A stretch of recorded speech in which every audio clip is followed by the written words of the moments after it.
Hello my dear friends, you're on the Military Summary channel, and today we will discuss the situation in Ukraine on the 4th of November of 2023.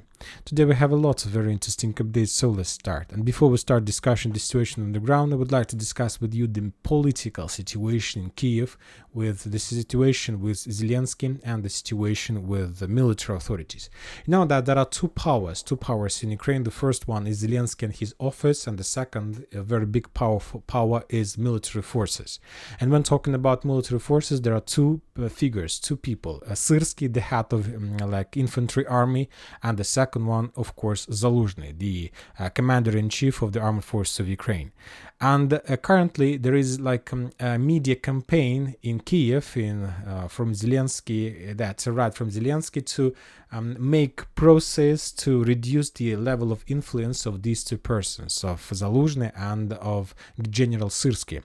And when talking about General Syrsky, the president office and the Ukrainian sources try to blame this person in the failure in Avdiivka, in the failure in Kupyansk, in failure in Artyomovsk and Bakhmut, by saying that while the Ukrainians needed the forces in Robotyne, Syrsky sent up to 10 brigades in Klishchiivka to capture those two villages, and currently we see that there are no progress.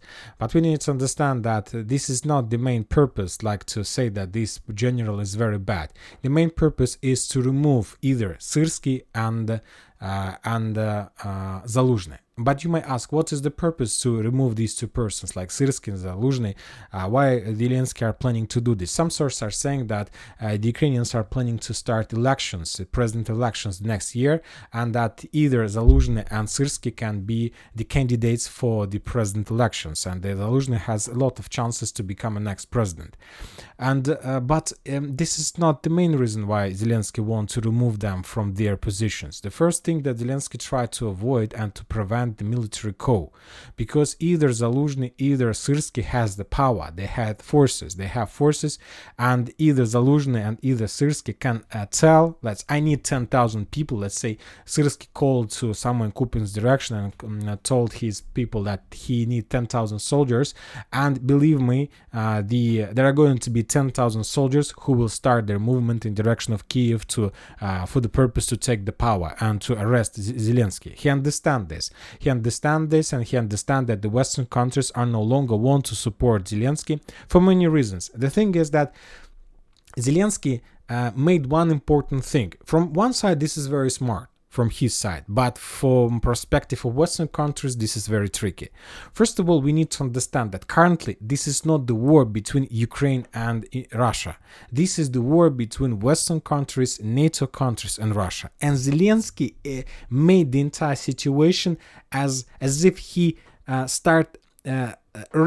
selling the rent of Ukraine for NATO countries, and he's trying to get money for this, some rent payment. So if you want Ukraine to fight with Russia, you need to pay rent for this. We are not fighting with the Russians. We don't want to fight with the Russians. You want us to fight with the Russians, so that's why you need to pay us rent. Not maybe Ukraine, but me personally, and the people who surrounds me, the closest people. If you pay us rent for Ukraine, then you can use Ukraine in your purposes. If you don't pay us the rent, so that's why you will not get this asset for your military purposes with the war with Russia. And the Western countries understand that they need not just support entire Ukraine. The Western countries and the United States of America thought that Ukrainians are fighting for their freedom.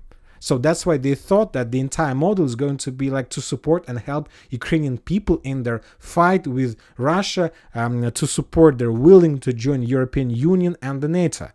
And that was what the Western countries thought about. But Zelensky understand and to try to sell this product of Ukraine for money if you want to use this asset in fight with Russia. So that's why the Western countries want to replace Zelensky, and that's why they stop giving investments and finance Zelensky regime. And this is not because the Western countries doesn't have money. Believe me, they have enough of money to support dozens of Ukrainians, but they don't want to pay him personally.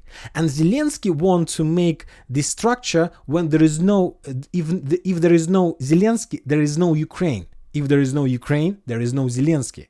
And that's why he tried to remove the military, like political forces like Zaluzhny and Syrsky, not because they're like the first guys who can replace them as the president, because these guys work directly with NATO officers and they can start military coup any second. And he wants to replace them because they have too much power.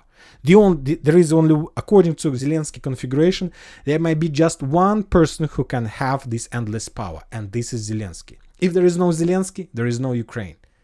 This is the thing that he is trying to implement, and as I understand, Zelensky is about to get success in this situation.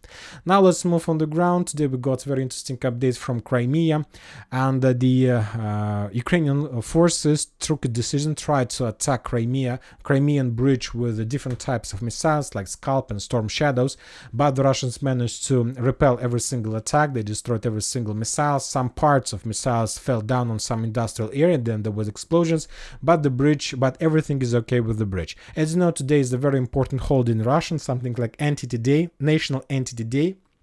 But the Russians, that was an ambush, because the Russians realized, they understood for sure that during this very important day, like Entity Day, Entity National Day, the Ukrainians would try to make something like this, to destroy a bridge or make some terror in Moscow. So they were ready and were prepared.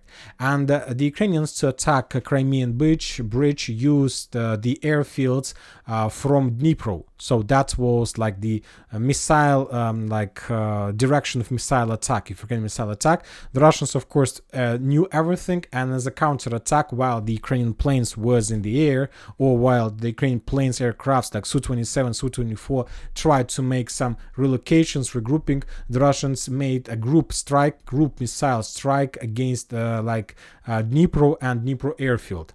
And we got updates that more than 10 missiles, a few Iskanders, a few just regular missiles, maybe Tornado S, there were no caliber strikes, maybe Geran drones, attack Dnipro, and there were a lot of explosions, a lot of detonations, secondary detonations. So probably the Ukrainians lost a few more Su-27 or Su-24 in this area. So that was another failure from the Ukrainian side. Now let's move to Kherson direction. We got a lot of very interesting updates from this territory. Of course, we're going to start with Krinky, with this small settlement. According to the Ministry of Defense of Russian Federation, as a result of clashes in this area, as a result of very heavy clashes, as I understand, the Ukrainians lost 60 soldiers, 6 armored vehicles, and 1 artillery system Stab. But there is one important note in the Ministry of Defense report, and the thing is that since the beginning, since the creation of this front line, since the creation of this configuration of the front line, when the combat line goes along the Dnipro River, the Russians for the first time noted that during the day, during the previous 24 hours, the Russians managed to repel 1 Ukrainian attack. This is very important because that means that Ukrainians not just have the foothold on this area. The Ukrainians currently managed to concentrate and to create a critical mass of their forces, and now the Ukrainians can attack. And today the Ukrainians made one first attack somewhere in the Russian bank of the river that the Russians managed to repel. We don't have the exact direction of Ukrainian attack. I'm adding this arrow softly, but this is very important note.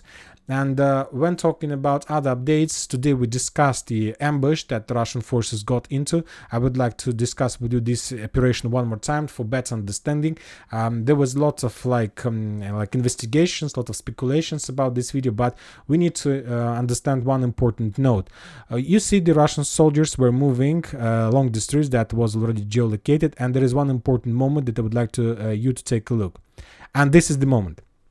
So I will do this very slowly and take a look. Just pay attention if you can see the arrow on this Russian soldier. You see this, my mouse, my cursor, and a little bit later this white point, this one. So if we will improve, if we will make in a dynamic, you're gonna see that there was a sniper attack. So the Russian soldiers were moving to the forest that located on the south of Krynki, and at some moment the Russian soldiers the Ukrainian soldiers, the Ukrainian snipers started attacking the Russian infantry.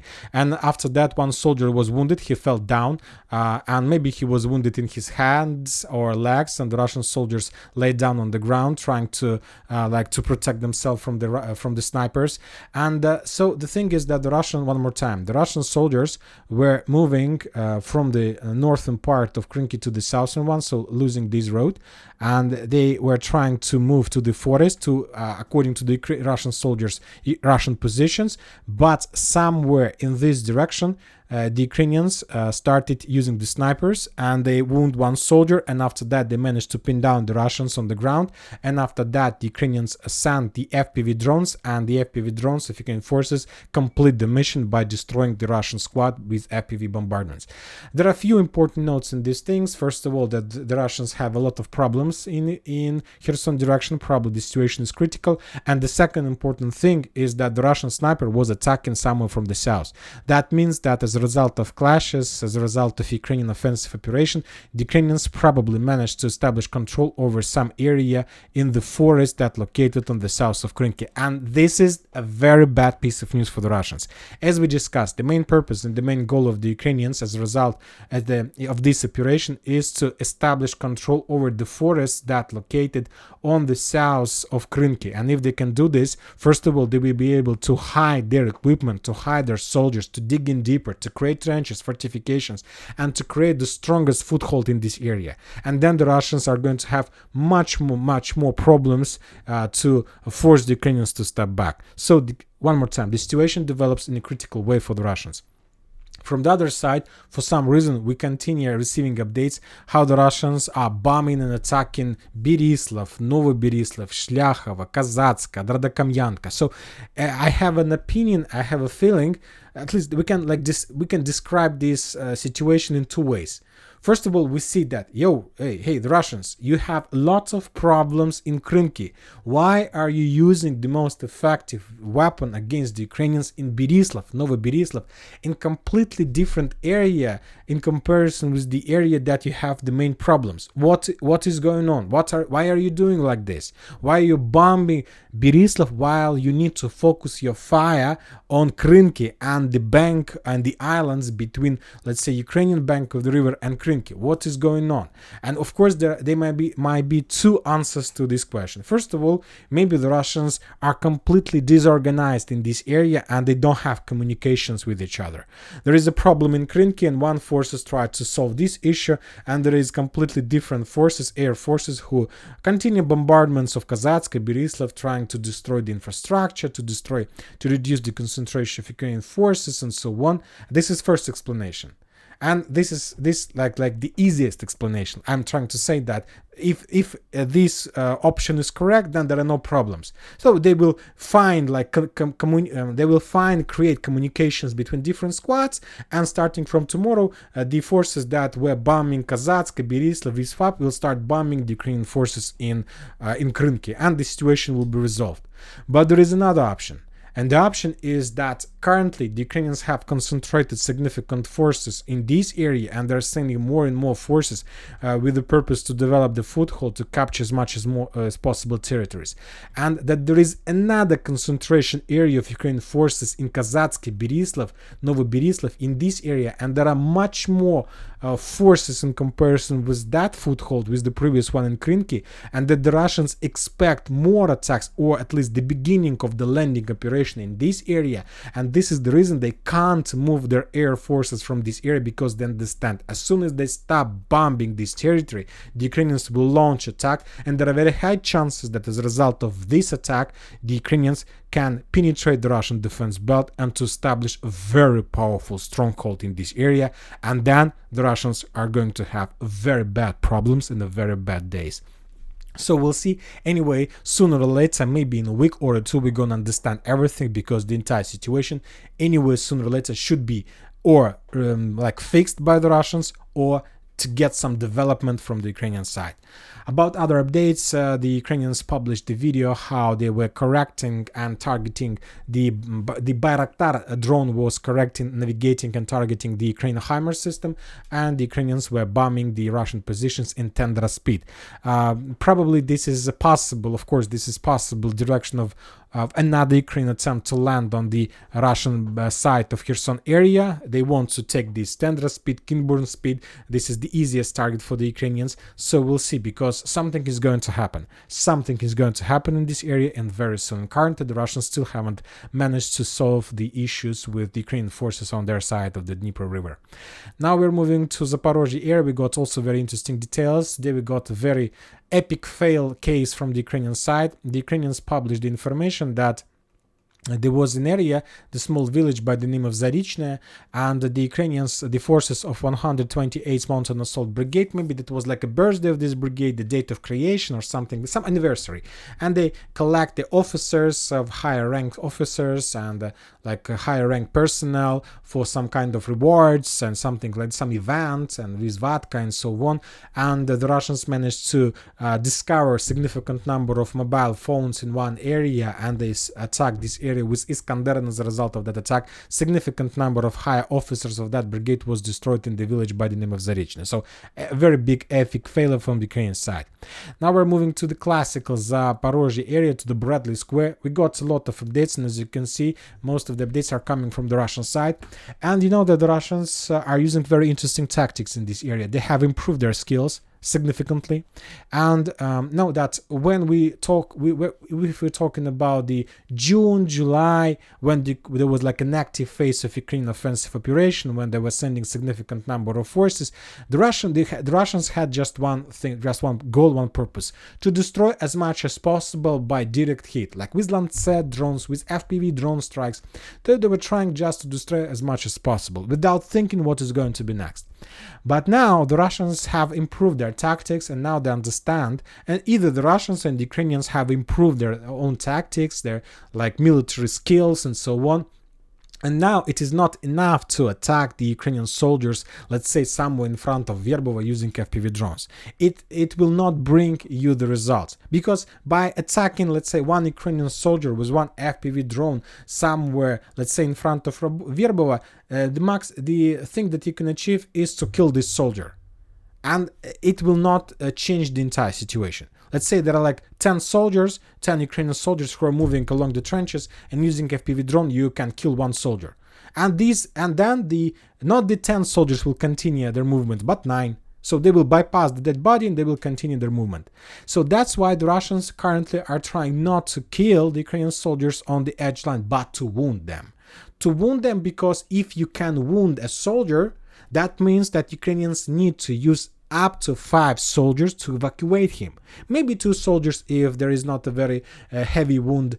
It may be 3 soldiers if they need to help you to take you away from the combat line, or even 5 if they need to carry you. And now the Russians, and this allow the Russians to, using the drones, of course, to control the Ukrainian movement, the Ukrainian evacuation teams. And now you have possibility with the second FPV drone not to kill just one soldier at the beginning or wound. You can wound the first one, and then using FPV drone to kill the entire evacuation team. And you can get better results, obviously. But some Russian soldiers improved their military experience even more, and they tried to hit not the evacuation team, not the soldiers in the trenches, but also the evacuation machine. Because usually, if a soldier was wounded somewhere in the south of Robotyne, evacuation team in 5 or 4 or 3 soldiers need to move the body or wounded soldier a lot further to the north, let's say in this direction, where the Ukrainians can send evacuation machine like light vehicle, and then in this area you can attack and can destroy very many and to get very big results. For example, in this video, this is the case. This is the evacuation area, and the Ukrainians tried to evacuate wounded soldiers. Evacuation machine arrived in this interception of road.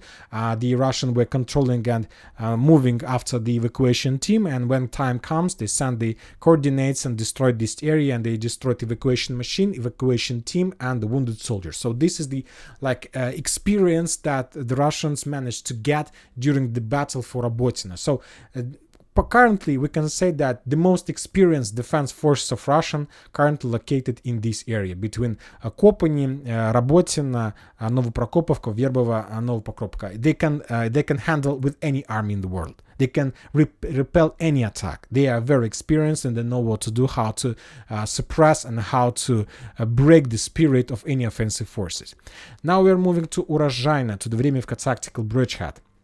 We also got a lot of updates. Most of the mappers have already updated their map, showing that the Russians continue advancing on the west of Staromayorsk. Now all these tree lines, all these territories under Russian control.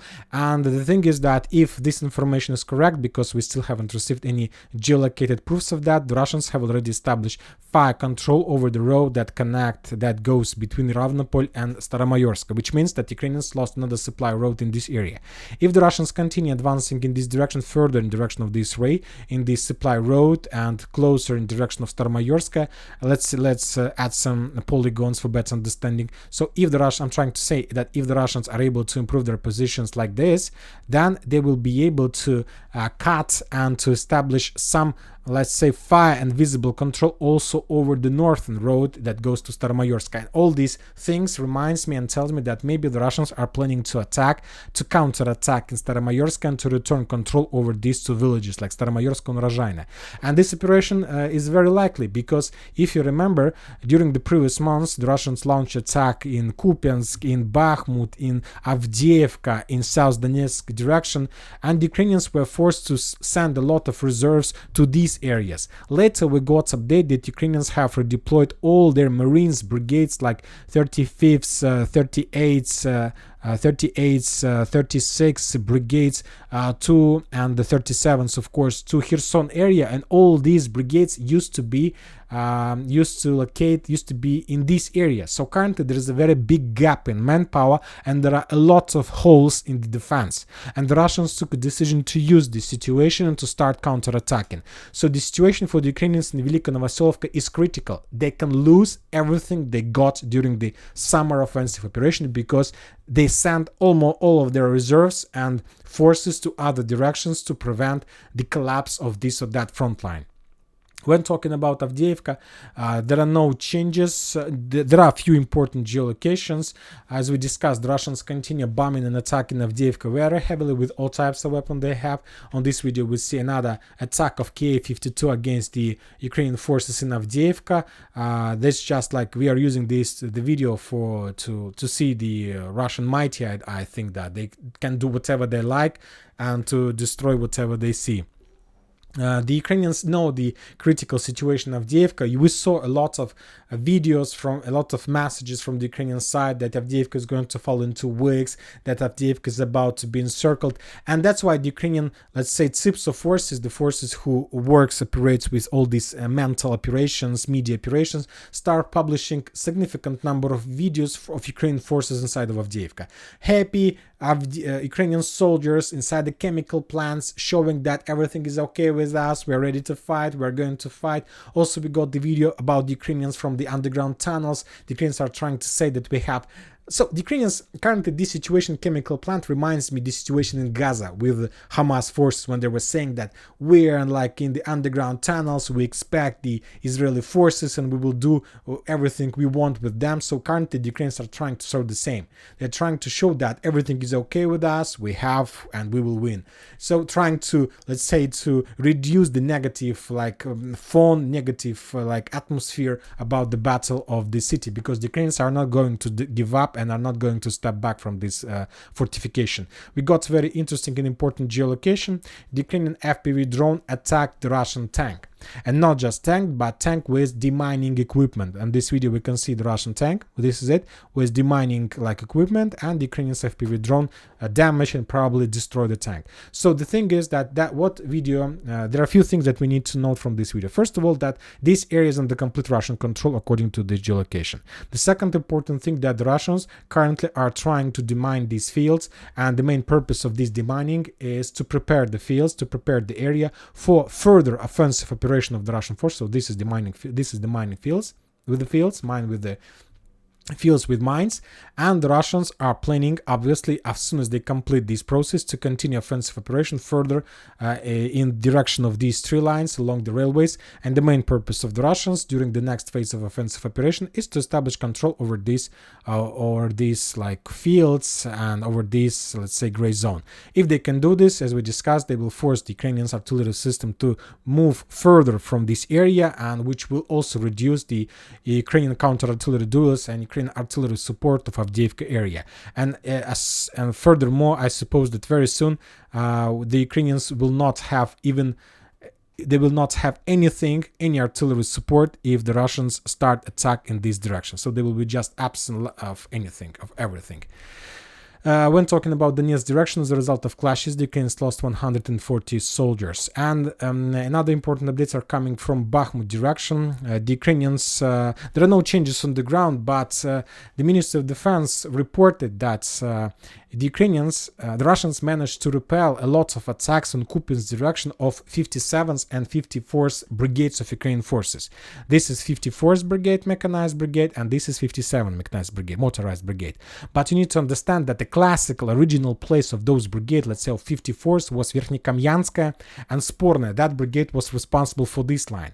And 57th brigade was responsible for the area between Orekhovo, Vasilievka, Grigorievka. And the Russians have already launched some offensives in this area, at least in north Bakhmut direction, and they have some progress, some advances. And as you can see, the Ukrainians, due to the problems, due to the significant losses during the summer offensive operation, due to the failure mobilization process, were forced to use their current forces and to redeploy them from one position to another.